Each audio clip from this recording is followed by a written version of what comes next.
ప్రియమైన వాళ్ళరా, ప్రభు యేసుక్రీస్తు నామములో ఈ యొక్క ఉదయకాల సమయాన మీ అందరికీ నా హృదయపూర్వక వందనాలు తెలుపుకుంటున్నాను. అందరూ దేవునిలో సంతోషంగా ఉన్నాను, నేను నమ్ముచున్నాను. ప్రియమైన బిడ్డలారా, దేవుని మహాకృపను బట్టి మనము ఈ యొక్క 2025 సంవత్సరాన చివరి దినంలోనికి వచ్చున్నామండి. అంటే అర్థం ఏంటి? 365 దినానికి మనము వచ్చున్నాం. చివరి రోజు, ఇంకా కొద్ది గంటల్లో మనము ఈ యొక్క దినాన్ని మనము ముగించబోతున్నాం.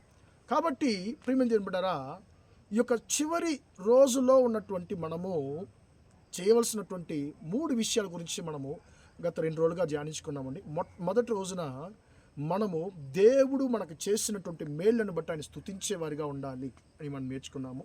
రెండో రోజున నిన్నటి దినాన ప్రియమంతుల మనము పరిశోధన చేసుకోవాలి అనేటువంటి దాని గురించి నిన్న ధ్యానించుకున్నాం. ఈరోజు ప్రియమంతుల బిడ్డలారా, మనము పరిశుద్ధపరచుకొనుట, రేపటి దినము కొరకు పరిశుద్ధపరచుకొనుట అనేటువంటి అంశం మీద మనము దేవుని వాక్యాన్ని ధ్యానించుకోబోతున్నామండి.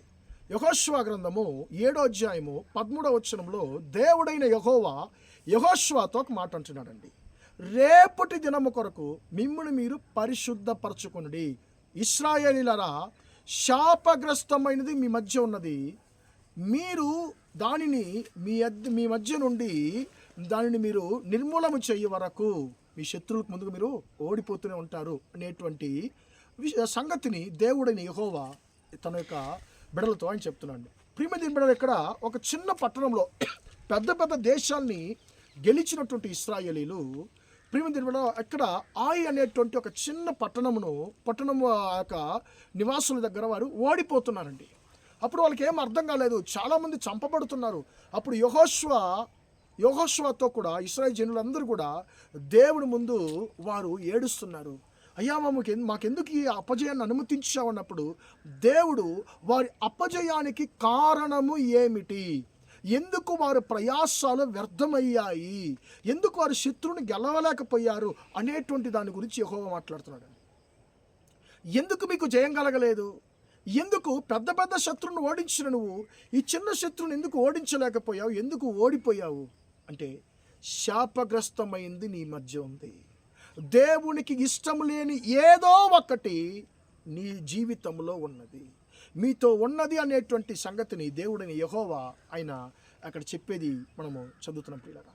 ప్రియమైన ఒక్క వ్యక్తి ఆ బబులోన్లో ఉన్నటువంటి ఆ యొక్క పట్టణంలో ఉన్నటువంటి వస్తువులను ప్రియమైన ఆయన ఆశపడి దాన్ని దోచుకున్నాడు.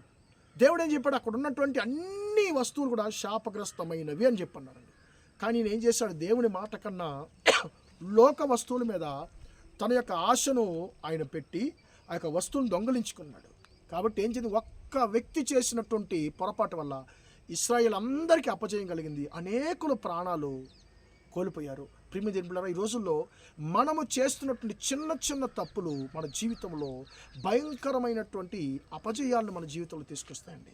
ఈ రోజుల్లో మనం అనుకుంటున్నాం, అసలు ఎందుకు ఈ యొక్క సంగతులు నేను ఓడిపోయాను, పెద్ద పెద్ద కార్యాలని సాధించినటువంటి నేను ఎందుకబ్బా ఈ యొక్క కార్యంలో నేను ఎందుకు ఓడిపోయాను అనేటువంటి ఆలోచనలో మనం ఉన్నట్లయితే దేవుడు మన ప్రశ్నకు ఆయన సమాధానం ఇస్తున్నాడు. మీ జీవితంలో మీ యొక్క జీవితంలో శాపగ్రస్తమైనది మీ మధ్య ఉంది, దేవునికి ఇష్టం లేనిది ఏదో ఒకటి మీ మధ్య ఉంది. కాబట్టి దాన్ని మీ మధ్య నుండి మీరు తొలగించుకోవాలని చెప్పి దేవుడు అంటున్నాడు. ప్రియమైన దేవుని బిడ్డలారా, వారు అది ఎప్పుడైతే తొలగించుకున్నారో అప్పుడు వారికి జయము కలిగింది, వారి అపజయము జయముగా మారింది. రేపటి దినము కొరకు మనం ఎందుకు పరిశుద్ధపరచుకోవాలంటే, రేపటి దినాన మనం జయం పొందుకోవాలంటే, నూతన సంవత్సరాన్ని మనం జయం పొందుకోవాలంటే, ఏ సంగతుల్లో మనం ఓడిపోతున్నామో, ఏ సంగతుల్లో మనం నిరాశ పడిపోతున్నామో వాటన్నిటి మీద మనం జయం పొందుకోవాలంటే ఈరోజు రేపటి దినము కొరకు మనం ఈరోజు మనము పరిశుద్ధపరచుకోవాలి. కాబట్టి మనం దేవుని చూస్తాడు కదా, అయ్యా నీకు ఇష్టం లేని క్రియలు నా మధ్య ఉన్నట్లయితే తండ్రి వాటిని నా నుండి తొలగించయ్యా అని చెప్పి మనం అడగదామా? ప్రార్థన చేద్దాం. ప్రేమగల మా తండ్రి, దయగల దేవ, నీ బంగారు పాదాలకు స్తోత్రాలు చెల్లిస్తున్నాయ్యా. రేపటి దినం కొరకు మిమ్మల్ని మీరు పరిశుద్ధపరచుకుని అని తండ్రి వాక్యం సెలవిచ్చిన ప్రకారం తండ్రి రేపటి దినం కొరకు అయ్యా మా జీవితాన్ని మేము పరిశుద్ధపరచుకోవడానికి కృప దయచేయండి. అయ్యా శాపగ్రస్తమైనవి మా మధ్య ఉన్నట్లయితే, అయ్యా నీకు ఇష్టం లేని క్రియలు మా జీవితంలో ఉన్నట్లయితే తండ్రి, వాటిని తొలగించి అయ్యా మాకు అద్భుతం చేయండి, మనం పరిశుద్ధపరచండి. నూతన సంవత్సరంలో నీ బిడ్డలు నూతనమైన ఆశీర్వాదాలు పొందుకుందురుగా కానీ ప్రార్థిస్తున్నాను. నీకు ఇష్టం లేని తండ్రి ప్రతి ఒక్క పాప క్రియలు వారి జీవితం నుండి శాశ్వతంగా లయమైపోగునుగా కానీ ప్రార్థిస్తున్నాను. అయ్యా నీ బిడ్డలు ఈ దేని కొరకైతే తండ్రి అంగలారుస్తున్నారు, ఆ ఆశీర్వాదాలంతా కూడా నూతన సంవత్సరంలో పొందుకోవడానికి కృప దయచేయమని యేసుక్రీస్తు నామములో ప్రార్థించి అడిగి వేడుకుంటున్నాను తండ్రి. ఆమేన్, ఆమేన్. ప్రియమైన వారలారా, దేవుడు మిమ్మల్ని దీవించి ఆశీర్వదించును గాక. Praise the Lord, praise the lord.